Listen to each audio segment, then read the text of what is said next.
Hey, this is Ines O'Donovan, reporting from the Aesthetic and Anti-Aging Medicine World Congress in Monaco. Here are my takeaways from day one.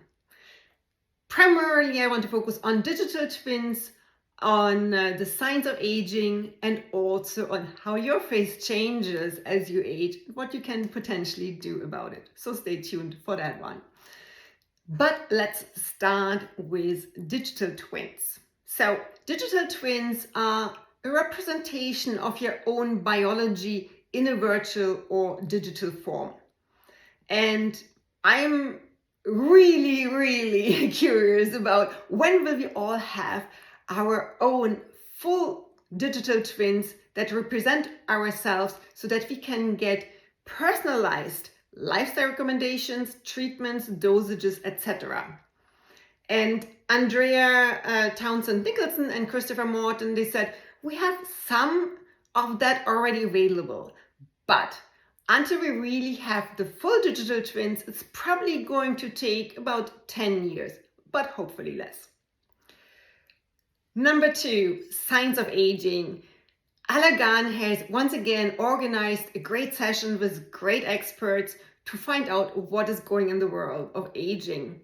And one of the things that was very interesting was, for instance, that Janine Sengstack, her company, they are working on addressing transcription factors with siRNA, so very technical, but what you need to know is, and I think that's what's super exciting, is that you can actually revert your cells to a younger state. So all the cells that you have, they can be made younger again. So, and that is very exciting.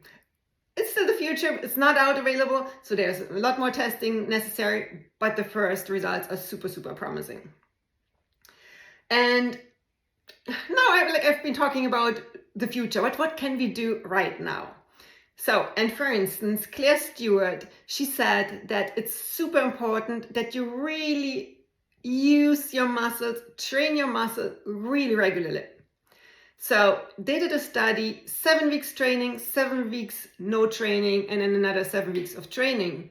So, and by the end of the second 7 weeks, so when the people stopped training, they lost a lot of the benefits.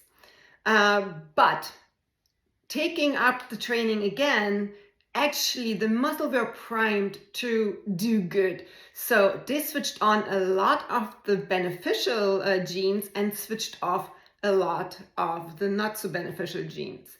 But it's super important, train regularly. She called it chronic exercise, which I kind of find a bit hilarious, but in a way it is. But do take small breaks so that your muscle also have the chance to actually repair and grow. Then we were also talking there, or Gordon Locke, he was also talking about glycans. And for instance, also when you exercise, that really helps to activate the anti-inflammatory glycans in your body and to basically switch off in a way or reduce the pro-inflammatory glycans. And that is super important for your cardiovascular health, for your diabetes, for a lot of aging-related diseases. And you can, for instance, with glycans, see about 10 years before you get the disease what is happening and that you're actually trending towards, for instance, diabetes. The beauty of that is that if you realize that, so if you measure your glycans early on, you see that you're trending towards that, you can actually avoid that by changing your lifestyle. Or if it's more advanced, maybe we start having some treatments earlier on so that you do not get to the real disease state. What else? Of course, your face. How does it age? And I had to look in the mirror afterwards when I came back home because I thought it was fascinating.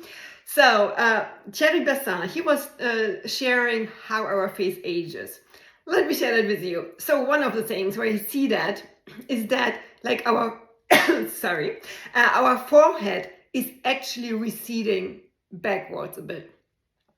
Also, you see like the eyebrows, when you're younger, they tend to be kind of a bit straighter, a bit higher up on the side. As we age, they tend to droop a little more. And I think kind of you see that even when I do that, it looks terrible. So yeah. And you also have super important or super interesting, but it seemed to be one of the crucial ones from what I could see. Like basically the volume you have around your nose, it's also getting less. And when people have a bit more volume there, it's difficult to show. Basically, you see that they look younger. And if you think about it, it makes a lot of sense, because if you think about your skull, so as we age, basically our face looks more and more like our skull, which kind of like reminds us of that a lot, unfortunately. But we have those huge holes around here. So it's receding all back into those holes.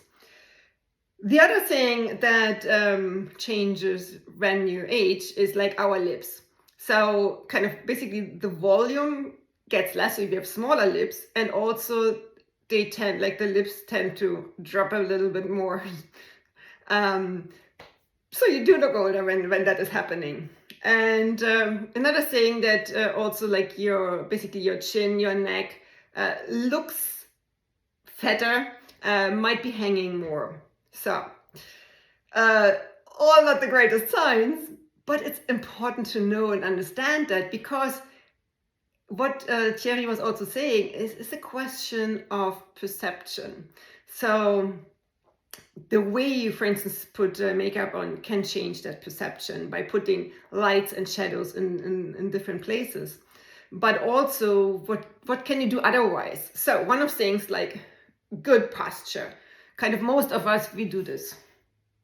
We're looking down at our computers, at our phones especially, and that's kind of that is kind of coming out a lot more. Not all people have to suffer from that. I am one of those who does. But if you actually kind of are straighter, you kind of basically lift your chin, you not only help your neck, kind of neck pain that often comes on, you not only help your skin to look better, to look younger, but you also look a lot more confident. So that's definitely one thing that you want to try out. And also you might want to try out some face yoga, some face massages. So I did, like years ago, I had hosted natural facelift training where kind of I recommended a massage. And I think it's super useful. It has changed the face for a lot of people. So anyway, that's it for day 1 at AMWC. And I see you again on day 3 when I find out what's going on in the world of primarily anti-aging. Let's not call it like that, but slowing aging and potentially worsening aging for more longevity, health, and happiness. So see you then. Bye.